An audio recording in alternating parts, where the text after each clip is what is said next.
Friends, எனக்கு தெரிஞ்ச ஒரு கதையை வந்து உங்ககிட்ட வந்து ஷேர் பண்ண போகிறேன். இந்த கதை மூலிமா நீங்கள் என்ன லேர்ன் பண்ணிக்கிட்டீங்க அப்படின்னு கமெண்ட்டில் வந்து சொல்லுங்கள். நான் என்ன கற்றுக்கிட்டேன் அப்படிங்கிறதையும் இந்த வீடியோ எண்டில் வந்து சொல்கிறேன். வாங்க வீடியோக்குள்ளே வந்துட்டு போயிடலாம். ஒரு ஊரில் வந்துட்டு ஒரு 7 விவசாய தொழிலாளி வந்து இருந்தாங்க. அவங்க வந்து பார்த்திங்க அப்படின்னா கஷ்டம்தான் இருக்குது லைஃப்பில், ஆனால் குணத்தில் வந்து ரொம்ப நல்லவங்க.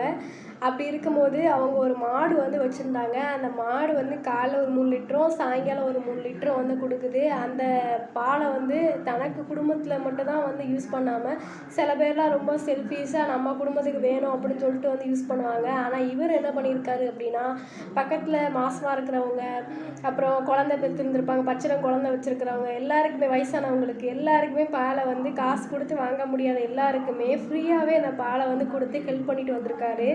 அப்போது இவருக்கு வந்துட்டு கடவுளுக்கு என்றைக்குமே நல்லது செய்கிறவங்கள ரொம்ப வந்து பிடிக்கும். நம்ம சாமியே வந்து கும்பிடாட்டாலுமே நல்லது செஞ்சாலே போதும், கடவுளுக்கு வந்து ரொம்ப பிடிச்சிரும். கடவுள் வந்து நம்மளுக்கு நல்லது செய்வார் அப்படிங்கிறத நான் ரீசெண்டாக வந்து புரிஞ்சுக்கிட்ட ஒரு விஷயம் ஃப்ரெண்ட்ஸ். அதே மாதிரி தான் இந்த கதையிலையுமே இருக்குது. என்ன அப்படின்னா, இவர் வந்து கோயில் பக்கம் கூட வந்து போகவே மாட்டாராமா. ஆனால் இவருக்கு வந்து கடவுள் வந்து நல்லது பண்ணியிருக்காரு. என்ன பண்ணியிருக்காரு அப்படின்னா, டெய்லி 3 லிட்டர் கொடுத்துட்டு வந்த, காலையும் சாயங்காலம் 3 லிட்டர் கொடுத்துட்டு வந்த அந்த பசு வந்துட்டு 20 லிட்டர் கொடுக்க ஆரம்பிச்சிருச்சு. அப்போது இவருக்கு வந்து அந்த இடத்துல வந்து என்ன தோணுது அப்படின்னா, நிறைய பேருக்கு நம்ம ஹெல்ப் பண்ணலாம், இன்னமும் நம்ம நிறைய பேருக்கு ஹெல்ப் பண்ணலாம் 20 லிட்டர் பால் கொடுக்க அப்படின்னு தான் தோணுது.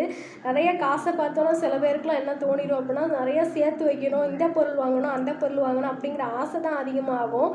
ஆனால் இந்த கதையில் இவருக்கு வந்து பார்த்தீங்க அப்படின்னா, அந்த ஆசையே இல்லாமல் மற்றவங்களுக்கு அந்த காசை கொடுக்கணும், மற்றவங்க அது மூலிமா சந்தோஷமாக இருக்கணும், மற்றவங்க அது மூலிமா பயன்பட்டாலே வந்து போதும் அப்படிங்கிற மாதிரி அந்த நல்ல மனசு வந்து இருக்குது. என்றைக்குமே நல்ல மனசு இருந்தாலே கடவுளோட பார்வைக்கு நம்ம வந்து போயிடுவோம். கடவுள் வந்து நம்மளுக்கு நல்லது செய்வார் அப்படிங்கிறத நான் வந்து இந்த கதை மூலிமா நான் வந்து புரிஞ்சுக்கிடுறேன். ரீசெண்டாக எனக்கு ஒரு சில விஷயமும் நடந்துச்சு. அந்த விஷயமே வந்து இதே மாதிரி தான் வந்துட்டு இருந்துச்சு. நல்லது செஞ்சாலே நம்மளுக்கு நல்லது நடக்கும் அப்படிங்கிற ஒரு இது மட்டும் நான் ரீசெண்டாக புரிஞ்சுக்கிட்ட ஒரு விஷயந்தான் ஃப்ரெண்ட்ஸ். ரெண்டாவது வந்துட்டு பார்த்தீங்க அப்படின்னா, இந்த 20 லிட்டர் பால் கொடுக்குது பார்த்தீங்களா, இந்த 20 லிட்டர் பால் கொடுத்தோன்னே நிறைய பேருக்கு ஹெல்ப் பண்ணுறாரு. அந்த ஊரில் உள்ள எல்லாருக்குமே ஹெல்ப் பண்ணுறாரு. எல்லாருமே ரொம்ப வந்து ஹாப்பியாகிறாங்க. இவர் எல்லாருக்குமே பிடிச்சி போயிடுது. ஆனால் ஒரே ஒரு ஆளுக்கு மட்டும் பிடிக்கலை. அது யார் அப்படின்னா, என்றைக்குமே நம்ம ஒரு விஷயம் நல்லது பண்ணுறோம் அப்படின்னா அதில் 4 பேர் குறை சொல்ல கண்டிப்பாக வந்து வந்துடுவாங்க. அந்த 4 பேருக்கு வேலை வெட்டி இருக்குமா அப்படிங்கிறது கூட எனக்கு தெரியலை. எந்த ஒரு விஷயத்துலையுமே வந்துட்டு ஒரு நல்லது பண்ணுறோம் அப்படின்னாலே கண்டிப்பாக 4 பேர் கிளம்பி வந்துடுவாங்க குறை சொல்கிறதுக்கு. அதே மாதிரி தான் இந்த கதையிலையுமே இவரை பிடிக்காத ஒருத்தர் வந்து இருக்கார், பக்கத்து வீட்டுக்காரரு. அவர் பேர் வந்து பெருமாள்.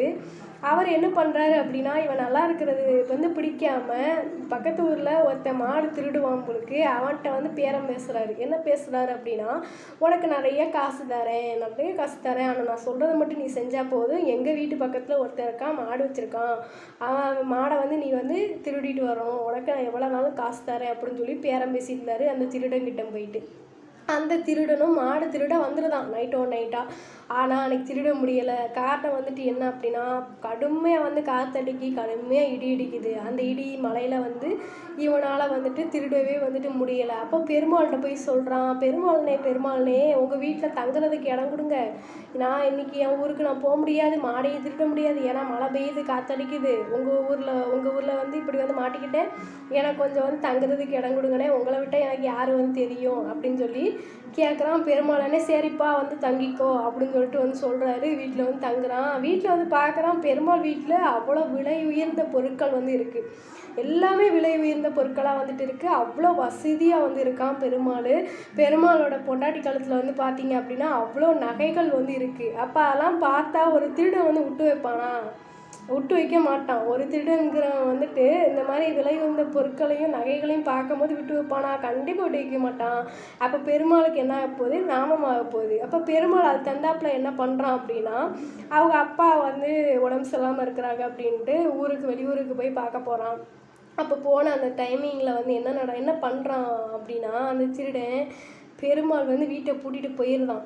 மறுநாள் வீட்டை பூட்டிகிட்டு போகும்போது இவன் வந்து அந்த திருடை நோட் பண்ணிகிட்டே இருந்துட்டு விலை உயர்ந்த பொருட்களையும் அந்த பீரோவில் இருந்த நகைகள் எல்லாத்தையுமே வீடை தொடச்சி விட்டுட்டு போயிருந்தான். ஒரு பொருளை கூட இவனுக்கு விடாமல்.